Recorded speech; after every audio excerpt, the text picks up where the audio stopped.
Hi everybody, this is Nausheen Shah. You're watching me on Emax TV. Like and subscribe.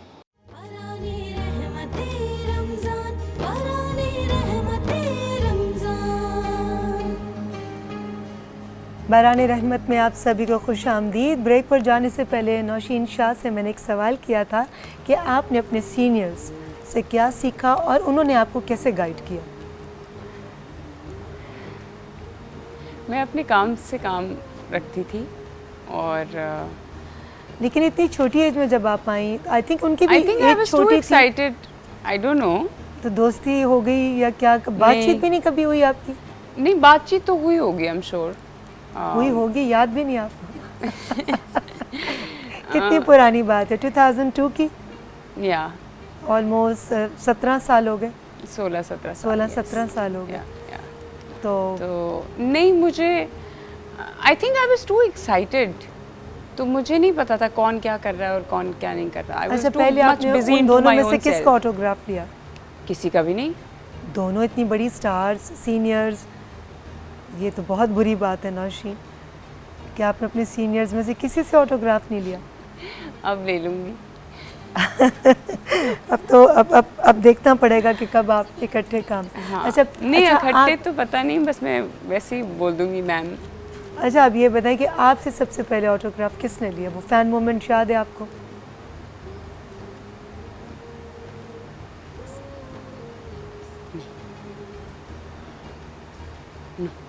I don't remember. याद नहीं कि किसने सबसे पहले ऑटोग्राफ लिया? कोई ऐसा फ़ैन या कोई ऐसी फ़ैन जो मुसलसल आपको इंस्टा पे, फेसबुक पे फॉलो करता हो और आपको पता हो? So many, a lot of people DM करते हैं, a lot of people। कोई मुझे कह दे कुछ तो वो पीछे पड़ जाएंगे कि आपने कैसे इनके बारे में ये कहा, तो मुझे डिफेंड भी करेंगे। ये तो आप एक वो बात करें कि जो बहुत सारे फैंस बहुत ज़्यादा सेंसिटिव होते हैं अपनी फेवरेट पर्सनालिटी के हवाले से, मगर कुछ नाम ऐसे होते हैं कि जिनको आप कभी नहीं भूलते। जैसे मेरे एक फ़ैन है अख्तर हुसैन साहब, मेरी फिल्म बुलंदी से लेकर आज की तारीख़ तक इतने सालों में मुझे नहीं याद पड़ता कि उन्होंने कभी मेरी बर्थडे, मेरी कोई फ़िल्म की रिलीज़, मेरी कोई शादी हो, मेरे घर में बेटी की पैदाइश हो, कभी कोई ऐसा इवेंट नहीं जब उन्होंने मुझे मुबारकबाद का कार्ड ना भेजा हो। अब मैं यहाँ नहीं हूँ, इसके बावजूद उनके कार्ड्स तसलसल से मुसलसल मेरे घर के एड्रेस पर आते, मेरी अम्मी के एड्रेस पे। तो ऐसे फैंस जो आपको इतना प्यार करते हैं। मुझे लगता है ये सिर्फ आप लोगों के जब आप लोगों ने अपना करियर शुरू किया था, ये उस वक्त होते थे। इतने हार्डकोर फैंस तो नहीं है मेरे। ये तो आप बहुत लकी हैं that you have such fans. नहीं, नौशीन शाह हमारे से पहले भी जो आर्टिस्ट थे, मैं देखती हूँ आज के दौर में उनके भी आज भी फैंस हैं। जैसे कई लोगों का दिल करता है वहीद मुराद साहब का स्टाइल चॉकलेट हीरो थे, आज तक लोग उनका लेबल अपने माथे पर लगाने की कोशिश करते हैं। तो ज़ेबा मोहम्मद अली साहिबा जैसी साड़ियाँ, ड्रेस, जिस तरह से मैं नहीं कहती, एवरीबडी नोज मी कि हाउ ब्लंट आई एम। सबको पता है कि ये इतनी आसानी से नहीं करेगी किसी की तारीफ़। मुझे आपका अंदाज़ गुफ्तगू, आई थिंक इट्स अमेजिंग। मैंने कभी भी आपको ज़रूरत जब नहीं है एक चीज़ की, तो उसको आप समझ गई होंगी, उसको करने की कोशिश करते हुए नहीं देखा। आपको लगा कि अच्छा अब ज़रूरत है तो अब करो, अब नहीं है तो अब अपनी सकाफत को दिमाग में रखो और आगे चलो। बिल्कुल, हमें अपनी सकाफत, अपने कल्चर को लेकर चलना चाहिए। अच्छा, ये बताएं, पर्सनल लाइफ में किस तरह की ड्रेसिंग ज़्यादा पसंद करती हैं? देखिए, किरदारों की बात मैं नहीं करूँगी, जो फिल्म हो या टीवी हो, उसमें जो किरदार हम करते हैं वो हम रियलिटी में नहीं होते, वो आर्टिफिशियल किरदार होते हैं जिनमें हम उसी के मिजाज का, उसी का रंग भर रहे होते हैं, तो वो हम रियलिटी में वो नहीं है। बट रियलिटी में जो हम हैं वो हमारी एक बिल्कुल रियल पर्सनालिटी है। जी। आप रियल पर्सनालिटी आपकी जो है, उसमें आप किस तरह के लिबास को ज़्यादा प्रेफर करती हैं, वेस्टर्न क्लोथिंग या eastern? Western clothing. T shirt, jeans, very comfy, PJs is my thing, no makeup. Makeup की ज़रूरत ही नहीं है, नहीं है। अब तो डार्क सर्कल्स इतने ज़्यादा हो गए हैं कि वाकई में है रीइमेजिन। बट मैं अपनी अब ख़ुद का ब्रांड भी लॉन्च करने लगी हूँ, क्योंकि मुझे I was told by a lot of people, industry के बहुत सारे लोग हाँ कहते थे कि भाई एक्ट्रेसेस को कपड़े पहनाना आपने आज अपना खुद ही डिज़ाइन किया? नो, मैं वेस्टर्न। अच्छा नहीं, मेरा ईस्टर्न। अच्छा, वेस्टर्न क्लोथिंग में आप जाएंगे? Totally. It's is going to be on the website, e-commerce website. We are going to play with the UK sizes, but it's more going to be like Zara और H&M. अच्छा ठीक, और मैं brand ambassador हूँ खुद mango की, जो एक इंटरनेशनल ब्रांड है कपड़ों का।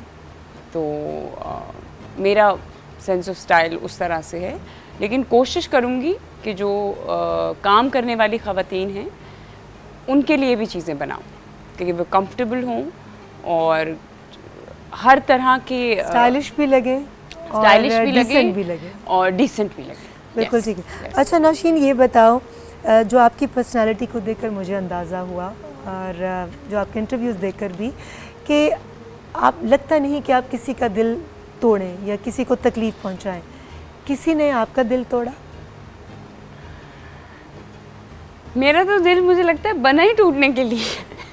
ये क्या बात है? किसने तोड़ा? किसने नहीं तोड़ा? Please change the question. नहीं मतलब काम के बीच में होता है ना? हर दफ़ा हर चीज़ के मामले में मेरा तो दिल अल्लाह ताला ने बनाया। ये लो, ये नौशीन शाह का दिल है, ये मैं दुनिया में उतार रहा हूँ सिर्फ तोड़ने के लिए।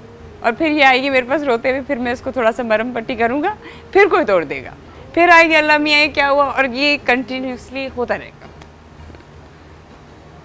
कौन ऐसे बदकिस्मत लोग हैं जो इतनी प्यारी शख्सियत का, जो प्यार बांटने और मैं हर दफ़ा नफल पढ़ लेती हूँ इस बात पे कि शुक्र अल्लाह तेरा मेरी जान छूटी। लेकिन क्या किसी को कभी पछतावे का एहसास या शर्मिंदगी नहीं महसूस हुई कि इतनी अच्छी लड़की का दिल तोड़ दिया? अब ये उनकी बदकिस्मती है, मैं क्या करूँ, मेरे लिए तो मैं तो नफल पढ़ लेती हूँ। तो किसी ने वो कहते हैं कि जो झुकता है वो उस पर ज़्यादा फल लगता है। मेरे वालिद कहते हैं ये बात। कोई भी ऐसा नहीं मिला कि जिसने अपनी पर्सनालिटी से ये ईगो को और अक्कड़ को एक साइड पर रख कर कहा हो कि नहीं, झुक जाने में ही खुशियाँ हैं? अगर औरत को ट्रस्ट कर दिया जाए ना 100%, तो मुझे लगता है ये झुकने और झुकाने वाली बात भी ना आए। ये डिबेट भी तब शुरू होती है जब आप क्वेश्चंस एक दूसरे को करना शुरू कर देते हैं। अगर आपके हस्बैंड हैं, डॉक्टर साहब हैं, अगर वो आपको डिक्टेट करना शुरू हो जाएंगे, what's your son's name? Azlan. Azlan. Azlan, AZLAN, Azlan. So if he dictates you all the time and you're a mother, you know your duty. You have kept the baby in your tummy for 9 months, तो आपको mothering नहीं सिखाई जा सकती। ये उनका काम नहीं है, ये आपका काम है। तो आपको अगर बार बार आपकी as a daughter, as a colleague, as a friend, अगर आपको बार बार कोई बताता रहे कि अच्छा ये करना है, ऐसे नहीं करना, वैसे नहीं करना, यूँ नहीं करना, वो नहीं करना, तो एक पॉइंट पे आप बोलोगे कि please let me be myself, let me be alone, I know my responsibilities, I am not a small दूध पीता छोटा बच्चा। So I think आपने जो बात की दिल तोड़ने वाली, यहाँ पर थोड़ी सी, हाँ बिल्कुल जवाब दो, पहले जवाब दो फिर मैं मुझे लगता है कि हम एक्सेप्टेंस जो है ना वो थोड़ी कम हो गई है। शायद मुझ में भी, मैं सामने वाले की बात नहीं करूँगी, शायद हो सकता है मुझ में भी ये कमी हो कि मैं भी शायद कभी ऐसा होता होगा कि जहाँ पे मुझे झुक जाना चाहिए मैं शायद अटक जाती हूँ, डट जाती हूँ कि नहीं। बट मैं हाइपोथेटिकली ये कह रही हूँ, अब ऐसा मोस्टली होता नहीं है। बट मुझे सामने वाले की तरफ से, चाहे वो लड़की है, चाहे वो लड़का है, चाहे वो कोई भी है, मैं स्पेसिफिकली किसी की बात नहीं कर रही, ओवरऑल बात कर रही हूँ। एक्सेप्टेंस जो है वो, और पूरे दिल से, पूरी ईमानदारी से एक दूसरे को एक्सेप्ट करना मुश्किल हो गया, लोग नहीं करते। रिश्ते बनते ही तभी हैं जब आप एक दूसरे को दिल से एक्सेप्ट करें। Absolutely. और एक दूसरे की रिस्पेक्ट का ख्याल रखें। ये सारी ज़िंदगी का रिश्ता है। क्योंकि ना सिर्फ लोगों के सामने बल्कि तन्हाई में भी। Absolutely. और मैं तो ये कहती हूँ, बल्कि आप ही की बातों में बात निकली कि हमारे घरों में जो काम करने वाले हमारे हेल्पर्स होते हैं, मैं उनको नौकर नहीं कहती, मैं कभी नहीं कहती, मैं कहती भी ये नहीं हमारे कहती। हमारी हेल्पर्स family का हिस्सा हैं। है। इनकी इज्जत नफ्स भी होती है, उसका भी ख्याल रखें। बहुत एक्सट्रीम पर भी आपको गुस्सा आ जाए या उनसे कोई गलती हो जाए तो आपके अंदाज में ऐसे अल्फाज का इस्तेमाल ना हो जिससे उनकी बहुत ज़्यादा बेइज्जती हो या उनकी तजलील हो। तो ये हम सबको इस चीज़ का बहुत ख्याल रखना चाहिए, क्योंकि वो हमारे हेल्पर्स हैं, वो हमारी मदद करते हैं, और जो हमारी मदद करते हैं हमें अपने से भी ज़्यादा उनकी इज़्ज़त का ख्याल रखना चाहिए। अच्छा, हमारा ये सेगमेंट है नाशिन, अगर आपने प्रोग्राम देखा हो तो आपको अंदाज़ा होगा, एक लफ्ज़ आपने जुमले बनाने हैं उसके। ठीक है, पहला लफ्ज़ वक्त। वक्त किसी के लिए नहीं रुकता। यादें बहुत कीमती होती हैं। जुनून बहुत ज़रूरी है। अदाकार लकी मखलूक। खूबसूरत अंदर की खूबसूरती ज़्यादा ज़रूरी है। मौका बार बार नहीं मिलता। बचपन दोबारा नहीं आता। दोस्त फैमिली। उम्र अपनी कह दूँ तो 36। हाँ नहीं, मज़े का बन रहा है। खुद की कह दूँ तो 36। इस पर तो पता है नाशिन, बोलना नहीं चाहिए, क्योंकि पता है उम्र मुझे डॉक्टर साहब कह रहे हैं ना मैंने कहा चुप करें, औरत एक नंबर से नहीं उसको आप उसका मुकाबला कर सकते कि वो हो क्या मतलब। I was born in 84, I'm 36. अच्छा, I used to think मगर नहीं कहना चाहिए। देखो पता है क्या, कुछ फर्क नहीं पड़ता। मुझे अफसोस और हैरत होती है कि लोग उम्र के साथ आपका मवाजना करते हैं, जबकि मुझे लगता है कि हर गुजरती घड़ी के साथ उम्र तो घट रही है और लोग बढ़ने की बात कर रहे हैं। हाँ, कि आपने मेरे वालिद वाली बात, वो कहते हैं कि बड़े बेवकूफ़ लोग हो तुम लोग, केक काट रहे होते हो अपनी 1 साल की उम्र की कमी पे, और हम बाकी किसको कितना अरसा हो गया इस दुनिया में। ये देखो कि कोई लगता कैसा है। कोई but I genuinely feel I think one should age gracefully and accept it. What's the big deal in it? आप वेस्ट में रहती हैं, आप अमेरिका में रहती हैं, ये यहाँ क्या है कॉन्सेप्ट कि लड़की अगर 30 साल की हो गई या 32 साल की हो गई तो ओ माय गॉड, मतलब she has done everything in her life, और ये इसको रिटायरमेंट ले लेनी चाहिए। अगर औरत 40 साल की हो गई तो I mean, these are very small things. ये बहुत petty stuff है, और आई थिंक अगर इन चीज़ों से निकल कर मुझे तो लगता है मुझे इस पे भी बात करनी होगी। जैसे मैं मेंटल इलनेस पे और एंजाइटी पे और डिप्रेशन पे और औरतों के और मसलों पे बात करती हूँ, मुझे इस पे भी बात करनी पड़ेगी कि ये निकले इससे बाहर प्लीज। आप ये देखें नौशीन के वेस्ट के अंदर जितनी भी स्टार्स हैं, दे आर ऑल अबाउट 40 जिनको सीरियस लिया जाता है, और जिनमें से आप जूलिया रॉबर्ट्स को देख लीजिए, आप जेनिफर एनिस्टन को देखें, आप जेनिफर गार्नर को देखें, निकोल किडमैन को आप देखें, जेनिफर लोपेज को आप देखें, शकीरा को देखें, कितनी है। जेलो has turned what 49 50 no 50 something, no 49 की लास्ट 50 हुई है, वो अभी हुई है, और शकीरा इज 47। मगर कोई वहाँ पर अपने किसी आर्टिस्ट को क्रिटिसाइज नहीं करता, उनकी तजलील नहीं करता इस हवाले से। रीमा जी, दे सेलिब्रेटेड, वो उनको लेजेंड का दर्जा देते हैं। They don't have that culture where they need to hide it.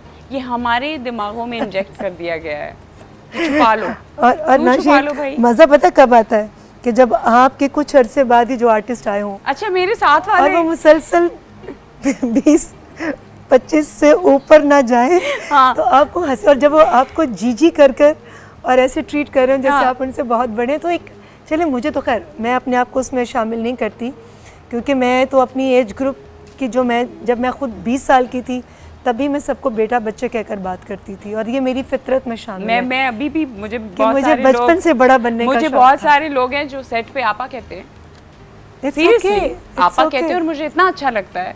बहुत सारे बच्चे ऐसे हैं जो सिगरेट पी रहे होते हैं ना, तो सेट पे, और जैसे ही देखते हैं कि मैं आ रही हूँ, अरे नौशीन आप आ रही, फेंक दो, तो मैं बुला लेती हूँ। मैं कभी कभी बुला के एक आधी चपेट भी लेकिन हमें नौशीन इसलिए कोई फ़र्क नहीं पड़ता, ख़ासतौर पर मैं अपनी बात करूँगी कि जब आप काम करते हैं और आप अपनी ज़िंदगी में एक ख़ास मकाम तक पहुंचकर वो सारे गोल्स अचीव कर लेते हैं जो दुनियावी तौर पर लोग समझते हैं कि बहुत मुश्किल है इस मकाम तक पहुंचना, फिर आप अपनी ज़िंदगी के दूसरे फेज़ में जाते हैं, वहाँ पर आप एक बीवी की हैसियत, एक बहू की हैसियत, एक माँ की हैसियत से आप वो भी गोल अचीव कर लेते हैं।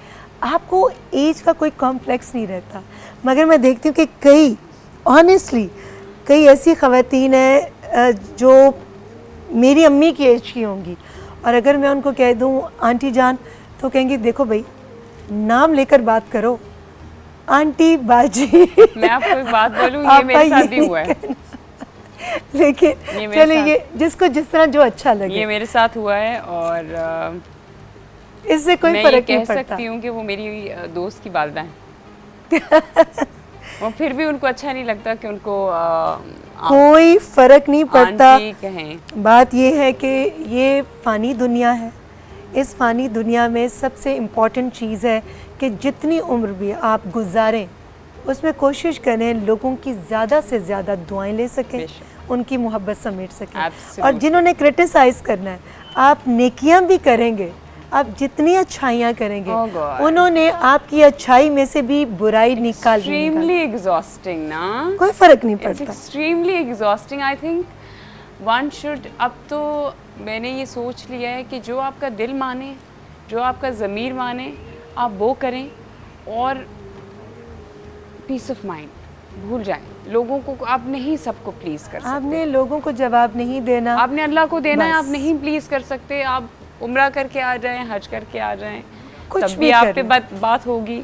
आपने स्कर्ट पहन ली है तब भी आप पे बात होगी, आपने शलवार कमीज़ पहन ली है तब भी बात होगी। हमारी फ़र्स्ट लेडी जो हैं वो हिजाब करती हैं प्रॉपर हेड टू टो, माशाल्लाह।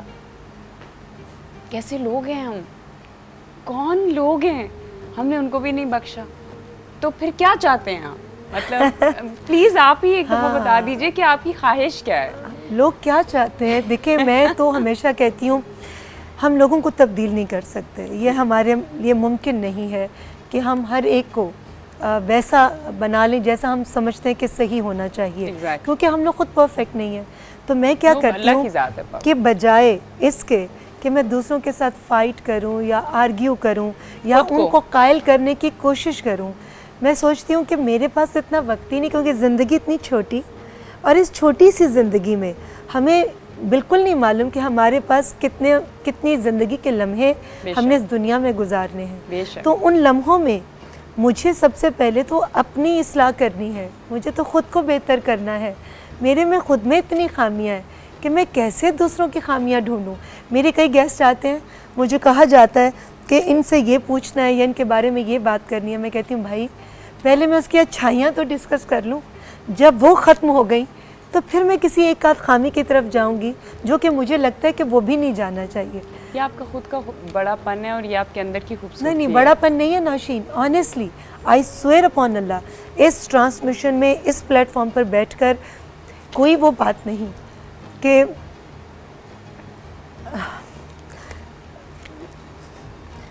अच्छा छोड़े,